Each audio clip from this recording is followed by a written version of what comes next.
Hey, this is Dr. Ben Weitz, host of the Rational Wellness Podcast. I talk to the leading health and nutrition experts and researchers in the field to bring you the latest in cutting-edge health information. Subscribe to the Rational Wellness Podcast for weekly updates. And to learn more, check out my website, drweitz.com. Thanks for joining me, and let's jump into the podcast. Hello, Rational Wellness Podcasters. Today, we will be speaking about leaky gut with Dr. Jess Armine. Leaky gut is a controversial concept in the functional medicine world. No, I'm not talking about the controversy in conventional medicine about whether leaky gut exists at all. Most of us understand that there's tons of research substantiating that leaky gut exists and that it's a problem. But there are differences about how to test for leaky gut. Should we, there's the old lactulose mannitol intestinal permeability test, but most of us today are either using a serum test for zonulin or a stool zonulin test or a serum test for zonulin antibodies. And there's a lot of controversy whether any of these are accurate. I personally run a stool zonulin as part of a stool test. But quite frankly, I assume that most of my patients with gut problems have leaky gut. There's also controversy about the best strategies for healing leaky gut and whether probiotics and which ones, prebiotics, which ones, bone broth, et cetera, et cetera. How should we heal leaky gut? I'm hoping that Dr. Jess Armine can give us some clarification and guidance for how to understand leaky gut and how to treat it. Dr. Jess Armine is a doctor of chiropractic. He graduated in 1986, a year before me, and a registered nurse. He has specialized training in methylation, genetic research, neuroendoimmunology, functional medicine, nutrigenomics, applied kinesiology, and nutrition. He specializes in diagnosing and treating complex illnesses. Dr. Jess lectures worldwide and continues to treat patients mostly remotely. He co-authored a book with Eliza Lambert, ND, entitled Leaky Gut, Leaky Cells, Leaky Brain. Jess Armine, thank you so much for joining us. Thank you for inviting me. Basically, all that stuff means I don't know what I want to be when I grow up. Me too. I hope I never grow up. No, I'll tell you something. I have multiple interests. And like you said, we're going to talk about leaky gut today. And leaky gut is more of a euphemistic term. I have a little presentation. I'm going to zip through it and stop at the areas that are important. And because you've already gotten my qualifications and so forth. And I want to tell you some really important things about leaky gut that most people don't realize. It's not that difficult to fix. A little patient with it. But why it's so important to fix it, whether you test positive for it or not. Okay. So I'm going to start. Can I start the presentation? Yeah, go ahead. And I just want to tell everybody who's listening, if you happen to be listening to this on your phone, you can go to the YouTube page, Weitz Chiro YouTube page, and you can see Jess's presentation there if you want to see the slides. So this is me. I'm from Brooklyn, as some people might tell by my accent. There's all my qualifications. This was originally made for clinicians, okay, and learning to be a clinician. But in order to be a clinician, so this is how you know your doctor's good, okay? This is the way you should take this. Somebody who just uses science, you know, the double-blind placebo-controlled studies, okay? That's not the way to run a practice. You have to use your clinical acumen. In other words, what you're observing, what you're hearing, and your intuitive sense, okay? You put those three together and they agree, you're all set, okay?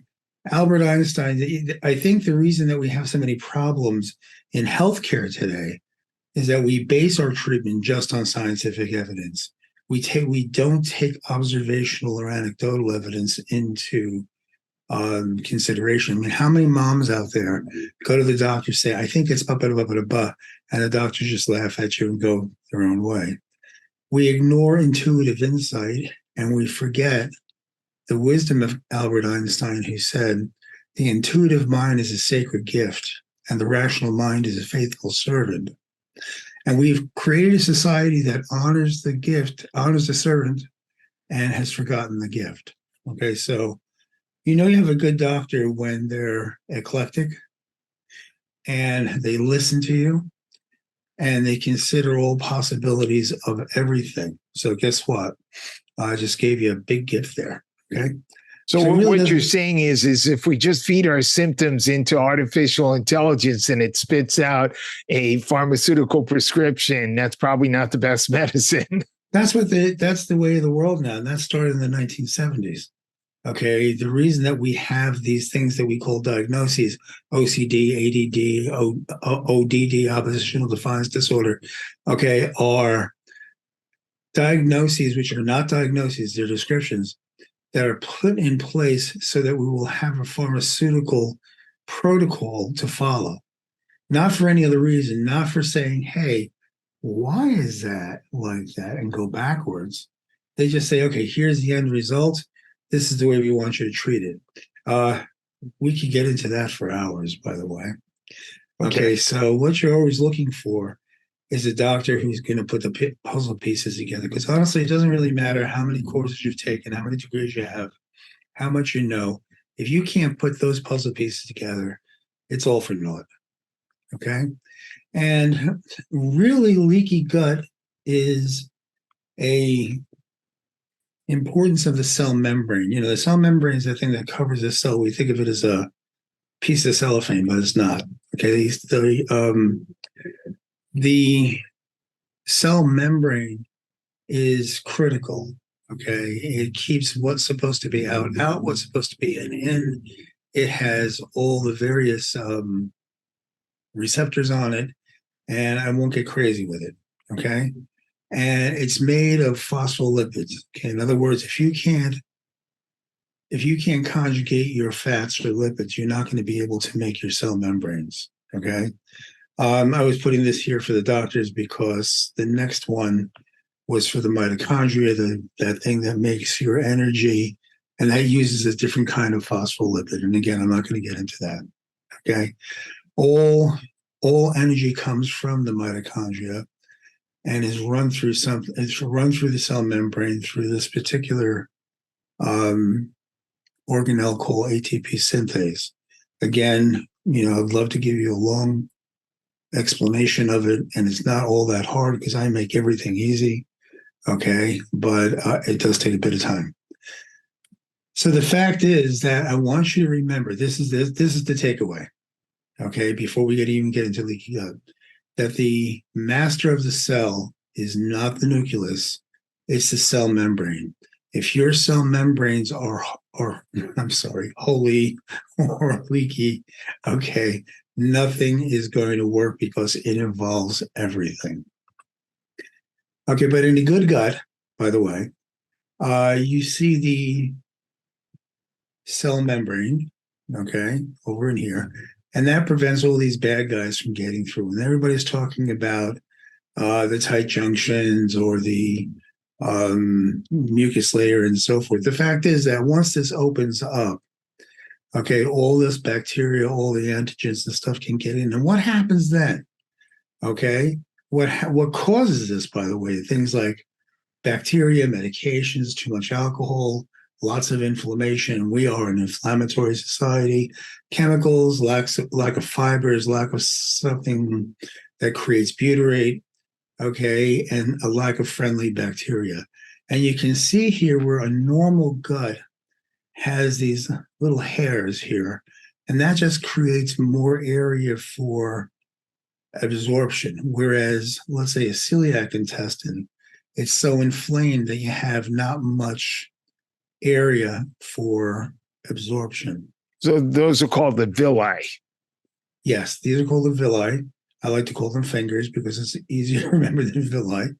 Okay. And those are on the inside of the intestine, and allow for greater absorption of nutrients. Exactly. The more room you have here, the more absorption of nutrients you have. But when you get an allergic reaction like to gluten, it starts looking like this, and you just don't have enough area, and you're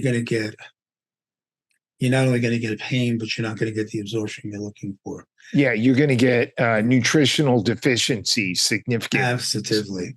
And this is super advanced, but I'm going to just run through with you.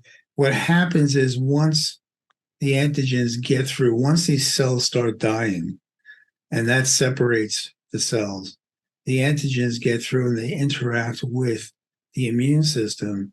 And that's where you get a lot of T cell or B cell, a lot of antibody, just think of it as antibodies being created. And that's what creates inflammation. The more this happens, this starts creating things called memory cells. Okay. And those memory cells, every time the antigen is seen, it starts producing more and more and more antibodies. And that's more and more inflammation. And the reason for all of our problems these days is chronic inflammation, which is coming from a progressively worse leaky gut syndrome. Okay. So if nutrients and toxins can't move in and out freely, and they get stuck along the way, we end up with nutritional deficiencies, like Ben just said, toxin accumulation, expression of genetic predispositions. Real fast about genetics. The presence of a polymorphism, a SNP, an allele, whatever words you want to use, doesn't make a difference. Okay, something's got to make it express. This is one of the things that will make it express. Just because you could look at, let's say, a folate pathway and it doesn't look so hot to you, it doesn't mean you're not going to be producing at the end 5-methylfolate. What it means is that if you don't give that pathway what it needs to work, okay, that's when you're going to see an expression of genetic predispositions. Okay, it's an interesting subject, but we tend to look at a gene and say this is what's going to happen, and that's not true. By the way, Jess, in terms of nutrient deficiencies and toxins getting in, yes, logically, you might think if the junctions are open, sure, toxins are going to get in, but nutrients are going to get in more easily. Why is it that we have nutritional deficiencies? For a couple of reasons. Number one, when we're digesting, we're not digesting completely down to the point of the constituent parts. For instance, if you have a protein and you break it down to the amino acids, how does it actually get into the body if you have a good gut? It goes right through the cells. Right. But since we're not digesting completely, what we're doing is creating short chain proteins that are antigens. So yes, it'll get in easily, but what's getting in? What's getting in are the antigens, or what are antigen like. Okay. Right. In other words, instead of breaking the proteins, instead of the proteins staying in the intestinal tract until they're broken down into individual amino acids, which is how they're supposed to be absorbed, the entire protein or some part of that protein is getting absorbed through the intestinal lining, and that's not a form in which our body is prepared to deal with it, and that's why the immune system tends to attack it and create antibodies. We have a real problem with that these days. Okay, after 35 years of age, we usually don't have enough hydrochloric acid. Okay, we are doing exactly what you said before. Too much alcohol, too much junk, too much this, too much that. Chronic use of proton pump inhibitors like Prilosec and antacids and et cetera, et cetera. So all those things and combine them. You get a stomach ache, you start throwing Maalox or Mylanta down. If that doesn't work, you go to the doctor and he gives you a proton pump inhibitor like, Pramazole or so forth. And what does that do but slow down or stop the production of hydrochloric acid? And often I'll treat my patients with hydrochloric acid or some digestive enzymes, actually making them better. Because if you think about it, If you don't produce enough hydrochloric acid, aren't you making the condition worse? Okay, you're creating more antigens. Okay, this is a little complex, so I'm not going to go through it. For those of you who love genetics, who live by genetics, I won't sit here and explain it, but I put the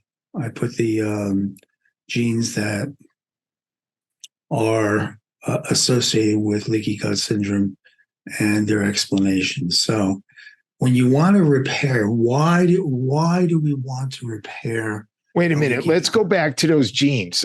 You bet. I want to talk about. There we go. So okay, let's highlight a few of these genes because I did. I know. Why don't we talk about the first one, PEMT? Tell us a little bit about that. It looks like it would be an important gene also for brain health. Absolutely. Anything that creates a cell membrane is going to stop leaky gut, leaky cells, and leaky brain. Okay. Right. Because there's a similar membrane in the brain that prevents bacteria and toxins from getting into the brain, just like exactly for the exact same reason for the gut is for the brain. The only thing that's a little different is the mitochondria in a membrane that uses cardiolipids, but let's not get into that. Okay, PEMT, phosphoroethanolamine, and methyltransferase is part of the process that we create phosphatidylcholine, which is what we use as a cell membrane. And this is part of your methylation pathway. Just if you would see where SAM is, S-adenosylmethionine, on one side you would see GAMT, which creates creatine, which creates muscle. And on the other side, you'd see PEMT, okay, which creates your cell membranes. Now, if you don't have enough SAM, if that particular enzyme is working slowly, if you have the inability to properly conjugate, break down your lipids, you're not going to be able to create your phosphatidylcholines. And if you can't, it's going to affect every cell membrane in the body. And if you want to know how many cell membranes we have 30 trillion cells, 200 to 2,000 mitochondria per cell. And within the mitochondria, there's something called the electron transport chains, and there's about 30,000 per mitochondria. I'll let you do the math. Now, here's a little secret for you. If you're looking at your genetics and you see FADS1, FADS2 may alter the metabolism of phosphatidylcholine, okay, and the conversion of fatty acids, fish oil, microalgae oil, flaxseed oil to the phospholipids. We tend to think that omega-3s are the better way to get our phospholipids, and yeah, that would be correct. But if you happen to have these guys on board, these polymorphisms, that's going to alter the conversion. Okay, so if you have PEMT and the FADs, you're going to have to consider your diet. Okay, consider what cofactors allow this to work. Okay, make sure you're digesting things correctly, and maybe lean towards the oils that create the phospholipids rather than the oils that don't. What oils would those be? Well, some people are going to throw rocks at me, I know. Omega-3s, whether they're microalgae oils or whatever, are the easiest ones to create phospholipids. They also create an anti-inflammatory prostaglandin, whereas things like omega-6s and omega-9s, okay, and I won't say the product, they have to go through a series of changes via dismutases, and one of the stops is, the last stop is the omega-3s, but just before that, you have arachidonic acid. Put enough arachidonic acid in, and that goes into a inflammatory prostaglandin pathway, which is why arachidonic acid has been demonized. We need it for our cells, but we don't need as much as we're taking in, okay? So when you're looking at your oils, the common wisdom is if the oil is solid at room temperature, it's probably not the best thing for you. Okay. Right. So if you want to use that as a guideline, butter is solid, but butter is more of that's solid because it's been, churned. But margarine has had hydrogen bubbled through it in the presence of a metal, and that's what makes it solid. Okay, Right. That's the hydrogenation process. Exactly. Which is why you don't want to eat margarine, but butter might be okay depending upon your cardiovascular risk. Well, even with a reasonable cardiovascular risk, the more the less natural it is, if you will, the more the risk is. Okay. So for patients who need who say have polymorphisms in these genes and they can't produce the PC, does that mean it's better for patients to consume polyphosphatidylcholine directly or other forms of choline? Well, there's other forms of choline that produce acetylcholine, which is a different story. Okay. But one of the old ways of doing this, and it still works, is to use lecithins.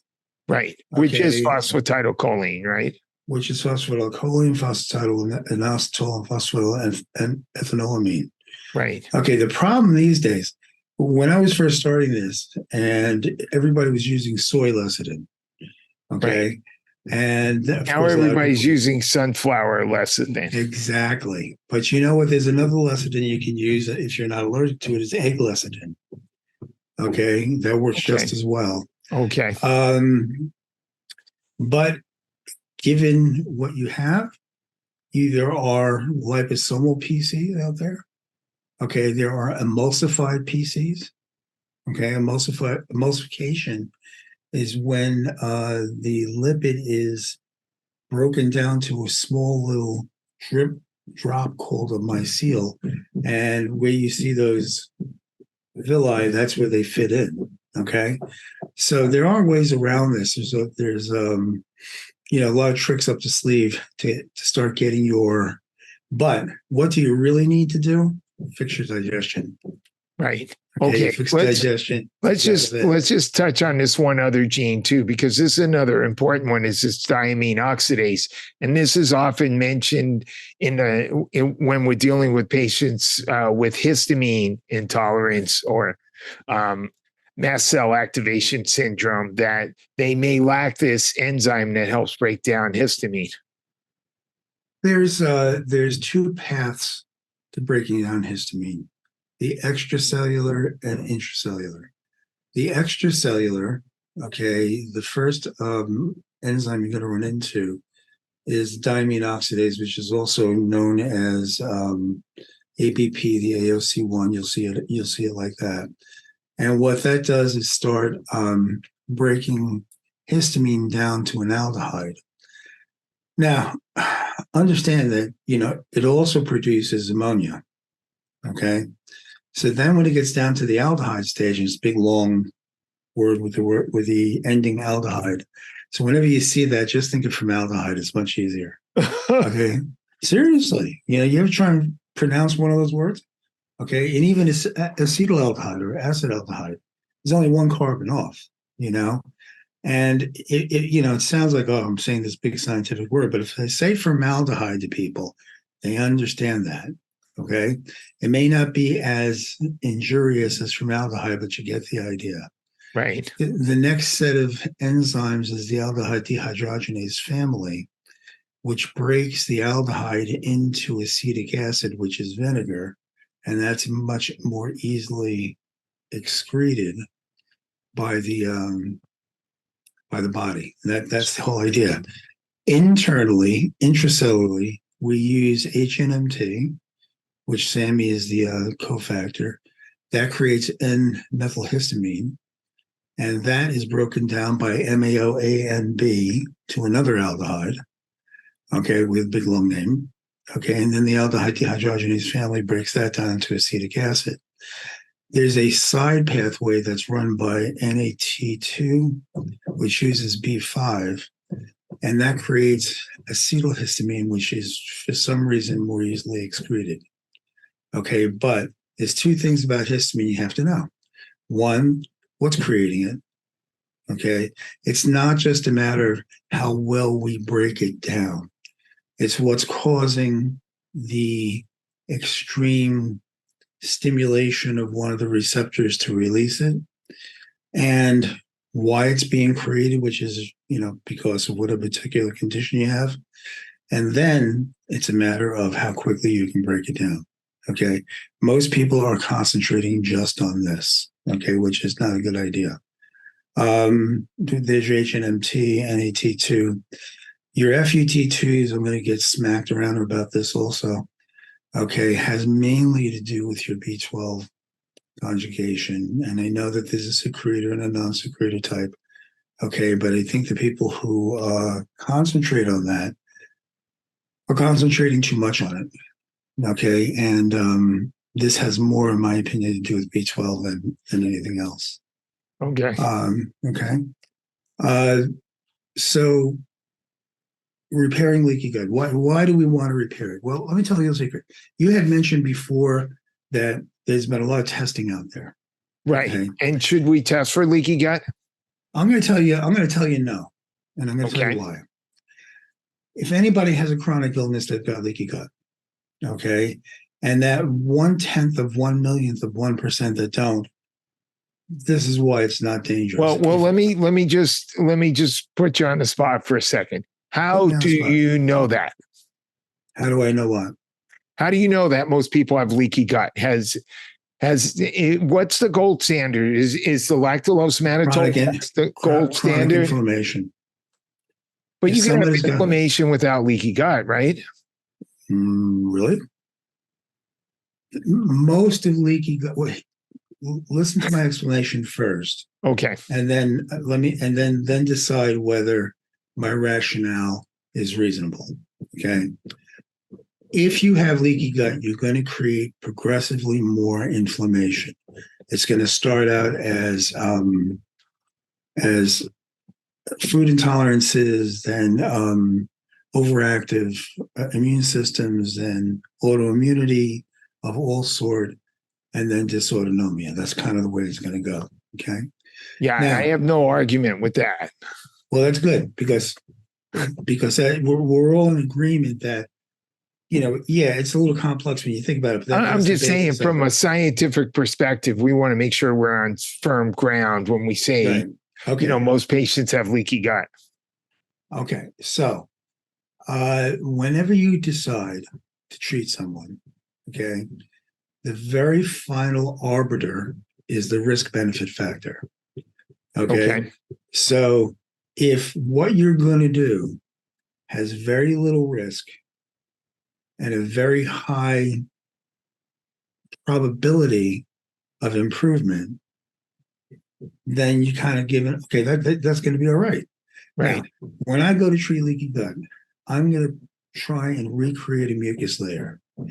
That mucus layer can be created by fructooligosaccharides, galacto-oligosaccharides, things like slippery elm, sialex, xylitol-oligosaccharides are all over the place. I'm going to provide for cell physiology by using butyrate, maybe support the tight junctions with zinc L-carnosine. And if the immune system if the person's been ill for a long time and their gut is not working as well just by listening to them, I might start using serum-derived bovine immunoglobulin isolates, okay, which are big, long words from megamucosa. And those products have been known to fix the guts of HIV patients. And then we can go back and forth with the probiotics of what creates what, who creates where, and that's a big, long discussion. So if I do that, if I do nothing but give somebody some digestive enzymes, so you don't create your antigens, give them something for the mucus layer, provide for the cell physiology, which is the butyrate, and maybe give them something for their um, tight junctions. Am I hurting them in any way? No. Oh, great.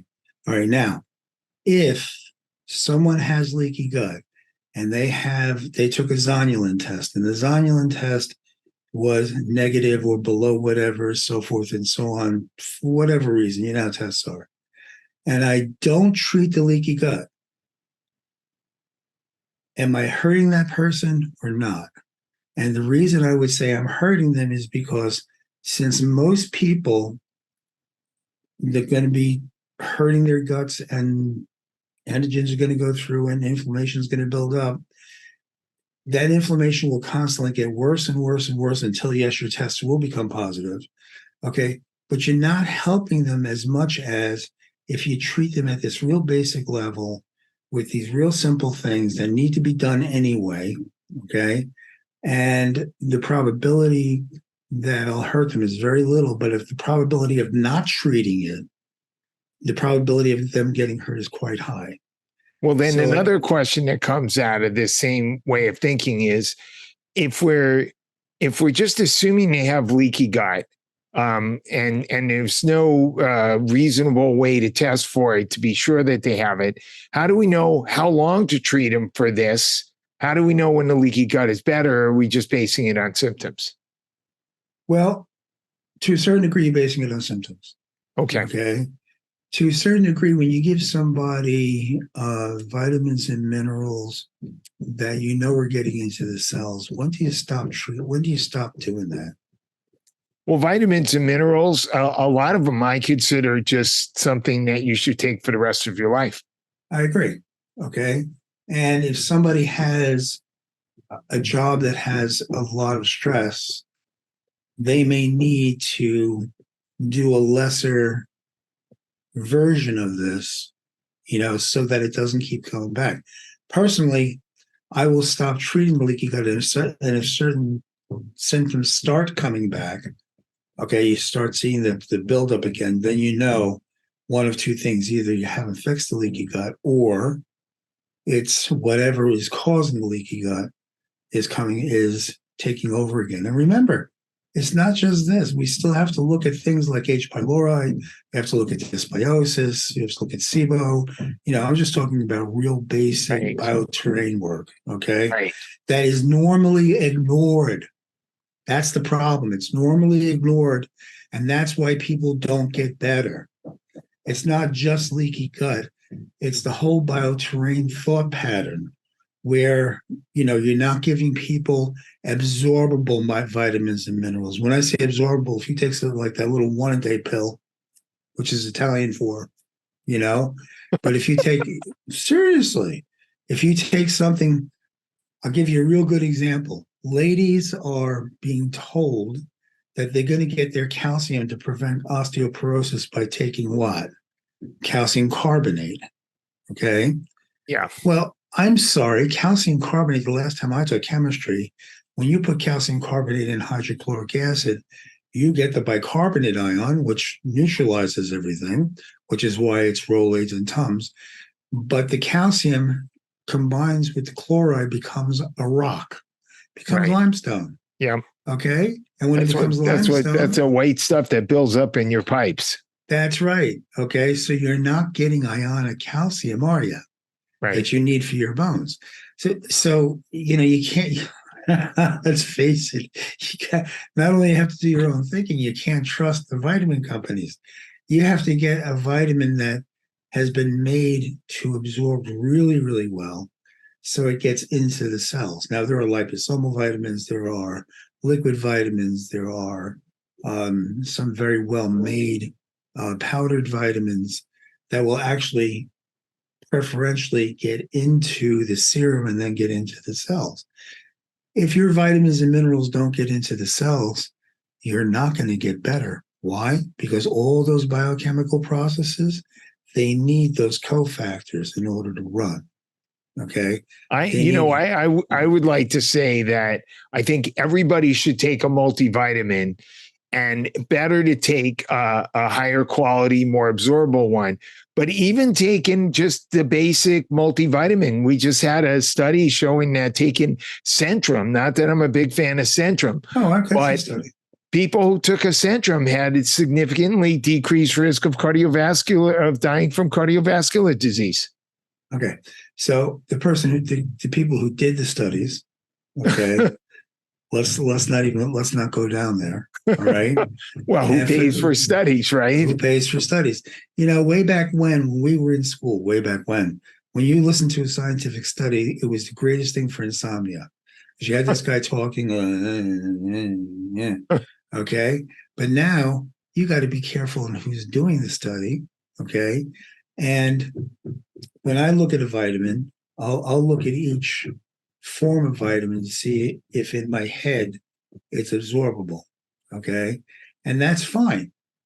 And yes, if you're not ill and you have a need, and everybody does, for vitamins and minerals, you're going to have certain improvements.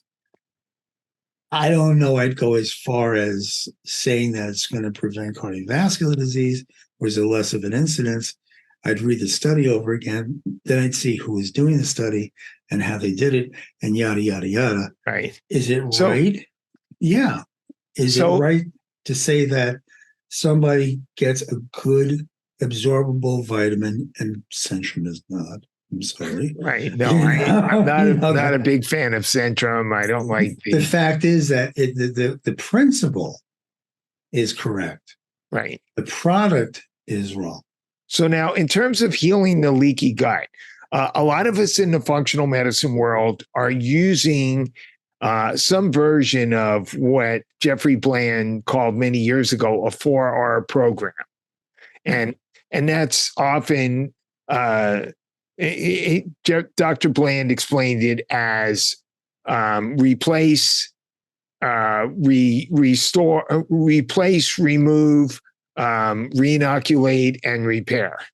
And there's different versions of that. And so I think a lot of us are using some version of leaky gut repair, but we're typically using it in the repair stage. The problem with that is that we all learned it that way. Right. And then the argument came out, should we cheat? Should we cheat? Good. Should we treat the dysbiosis? Right. Or treat the leaky gut? Right. Okay. Should we treat, and then it becomes an argument of right, the fungal first. infection, SIBO, etc. So what you're saying, treat the leaky gut first? I was saying that's the way I usually start. In my head, and it's only my head, I don't have there's no Armine method out there, by the way. I mean, you're not going to, you'll see a lot of stuff that I've written, but in my head, I say to myself, what has not been done? Because when I see somebody, the reason I'm successful at what I do is I actually take a history, and my histories take a good hour and a half. Okay. And I'll see what has been done. Okay. Just check, ticking it off. What has worked, what hasn't, and so forth. There are some people I'll treat them simultaneously. There's some people I'll treat the bug first. And there's some people, which is most of them, I'll treat the leaky gut first. Okay.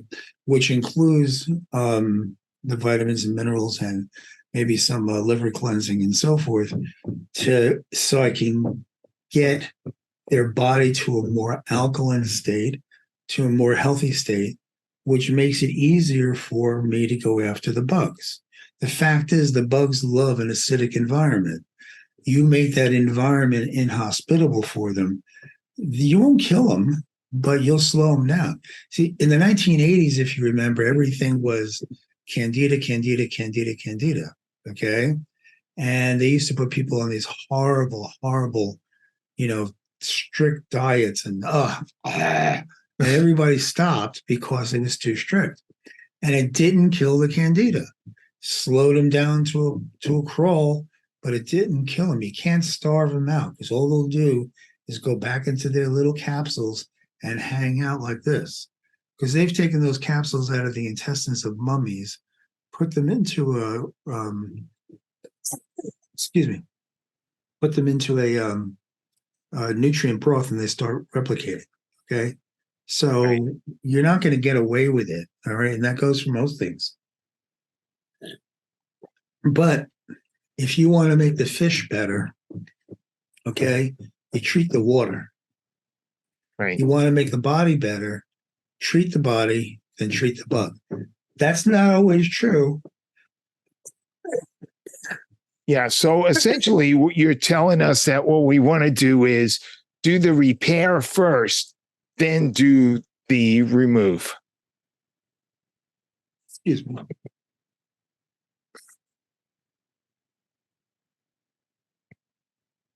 Yes, that's the way I usually do it. But Okay. that's the way so how do we fix these cell membranes? You've given us some of the things to do. Now we have using phospholipids.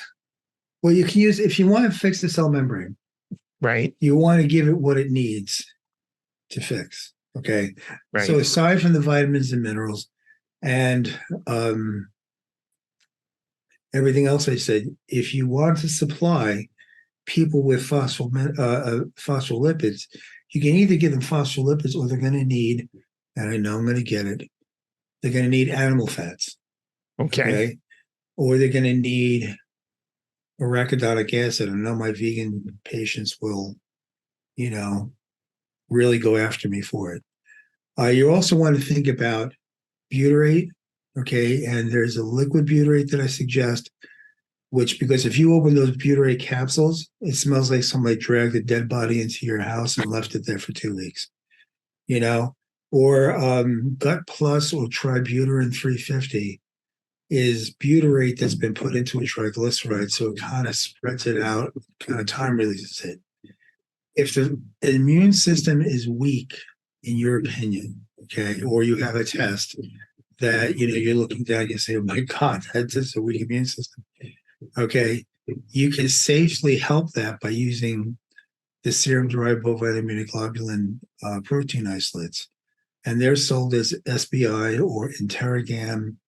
Mega IgG 2000, SBI Protect, Mega Mucosa, which I misspelled, and the study is right there. I have found that if somebody has a hyperactive immune system, just reacts to everything, okay, this is probably not the thing you want to use. You want to just keep using the butyrate. If you have somebody who, whose immune system's been weak for a very long time, like I said, like an HIV patient, the worst looking food allergy test I've ever seen? Oh, patients who have leaky gut. Yeah, but you have somebody who's everything comes up positive. Thank you, but it's the opposite. The worst ones are the ones that show nothing. Oh, okay. That means the immune system's not working. Oh, okay. Okay. So when I look at that, I'm like, okay. Got to strengthen the gut immune system. Yeah. So as some of the source of phospholipids, phosphatidylcholine, the lecithins, phosphoroethanolamine, phosphoinositol, there's sunflower lecithin, soy lecithin, egg lecithin. There's liposomal PC. I know Quicksilver Scientific has that. For the mitochondria, there are wild-caught fish eggs, okay, because they use fish eggs or cardiolipins for the inner membrane. That can be gotten. There's 2 different products out there. And what they do is they freeze dry it without defatting it. So you say caviar will fix our leaky gut. Exactly. If you've got the money for it, use the caviar. Okay. Only I have a lot of patients. This actually was a lecture that was given to the Japanese patients, Japanese doctors, and they had no problem. They're like, "Oh, salmon roe, they get it in a bottle like that." I'm like, "Salmon roe, we get a bottle like this, when we empty out our bank accounts." Some of the animal will be organic ghee, okay, organic butter, and believe it or not, organic lard, okay. And if you're looking for arachidonic acid, protein from fish, fowl, so forth, as long as it's organic, okay. Bring on the yak. Bring on the yak, exactly. I put it in there as a joke because one day when one of my sons was young, he wanted to have a special party. So I went to this place, or I emailed this place, and they sent me all these different exotic meats. So if you wanted a yak burger, I could give you a yak burger. They never forget that. They never forgot that party. I'll tell you. You know, They yacked it up. they yacked it up. Listen, with probiotic strains, and you mentioned it before, the reason I didn't jump right into it is because there's so much research out with so many different strains of probiotics that do different things like inflammation, constipation, for diarrhea, for anxiety, depression. If you don't know what to use, a simple combination of lactobacilli and bifidobacteria probably is a good way to start, because that's your basic microbiome. Okay.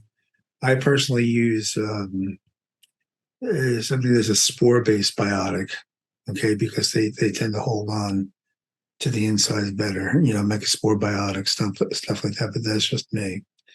Right. Okay. But if you don't know what to use, a simple lactobacilli, something that has just a long list of lactobacilli and bifidobacteria, I would start with, okay, if you want to do it at all, because sometimes things like Gut Plus have certain prebiotics in there that tend to feed your microbiome, okay, and start building that up. People forget that microbiomes were very, very local. Okay, the farmers, you ate locally. The bugs that you were eating were in the food and so forth. It's only when we became a worldwide society do we have a lot of problems with this. So just remember that this is what you use. Like, this is my big thing is whatever you learn, you can use on Monday morning.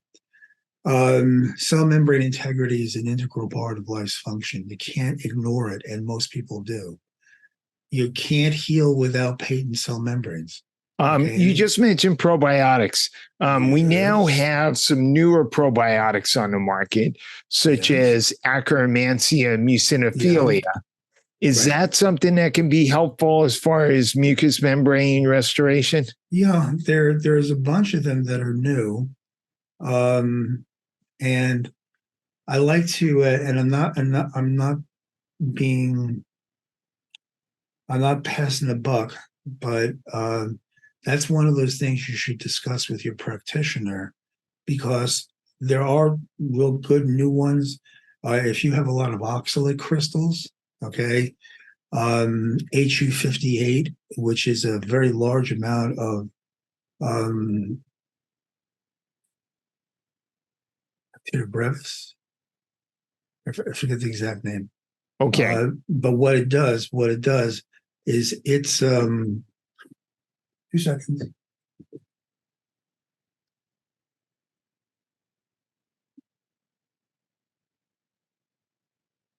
Now you can see that I really am Sherlock Holmes. Sorry, I'm getting blind in my old age. Bacillus subtilis. Its byproduct, its metabolism produces the oxalate degrading enzyme. They used to have that out as Nafur, but that company went the way of the dark side and sold it to Big Pharma, in which case you'll never see it. Okay. But for those people who have oxalate problems, and there's lots of them, okay. So you're saying take a spore-based probiotic for patients with oxalates? No, I'm saying take this, which is Bacillus subtilis. Okay.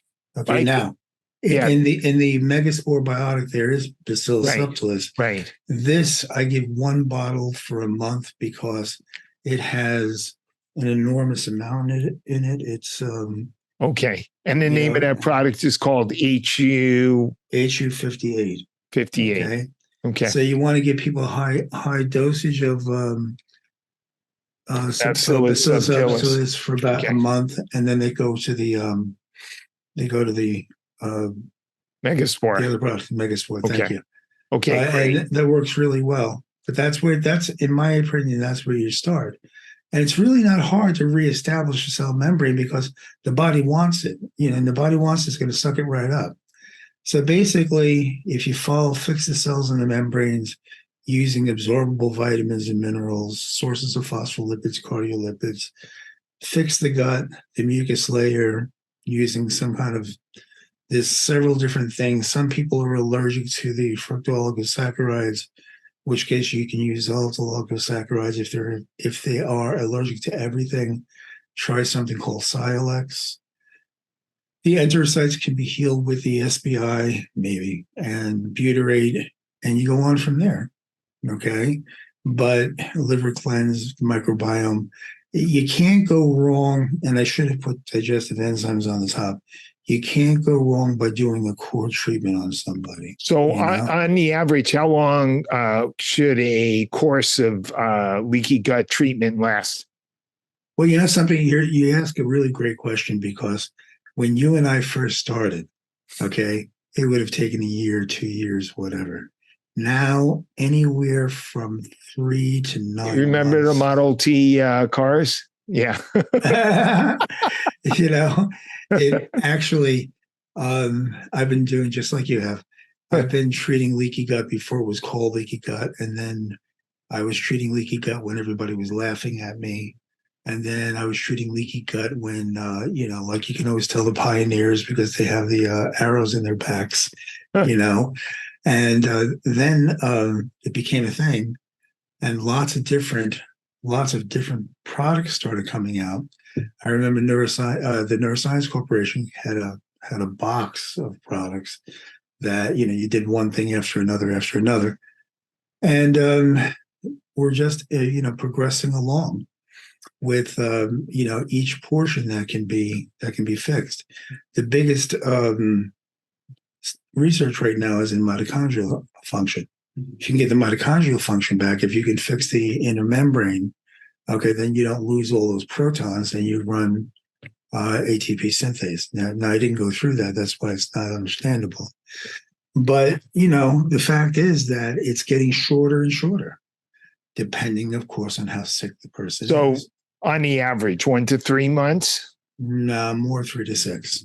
3 to 6. Okay, great. Yeah, I wouldn't count on 1 to 3 months. That's an unusual thing. Okay. And always remember the Chinese proverb: the person who says it cannot be done should not be interrupting the person who's doing it. Okay. Here's for your practitioners some. Want to look up the references? Yeah, there you go. And I'm always happy to answer questions. Okay. My partner in Japan is Yoko Arima, who's a certified nutritional therapist and one very intelligent woman. And basically what people ask me what I do, said, if your doctor's told you that there's nothing else that can be done, if you're getting the impression your doctors think it's in your head, and you feel like nobody can help you, then it's definitely in my court. And the way you get in touch with me is just go to my website. You can schedule a 30-minute free conference and we can just chat. And I can let you know if we can do anything about it. If not, I can point you in the right direction. Thank you so much, Dr. Armine. Are you kidding? That was great. I enjoyed being with you. I appreciate you letting me be here. Seriously. Absolutely. And we enjoy your pearls of wisdom. Thank you for making it all the way through this episode of the Rational Wellness Podcast. For those of you who enjoy listening to the Rational Wellness Podcast, I would certainly appreciate it if you could go to Apple Podcasts or Spotify and give us a 5-star ratings and review. That way, more people will discover the Rational Wellness Podcast.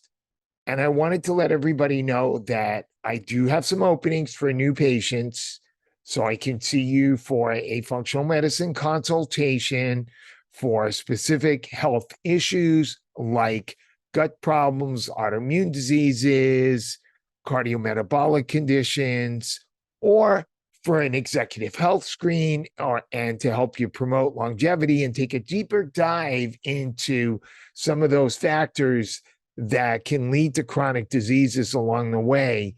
And that usually means we're going to do some more detailed lab work, stool testing, sometimes urine testing.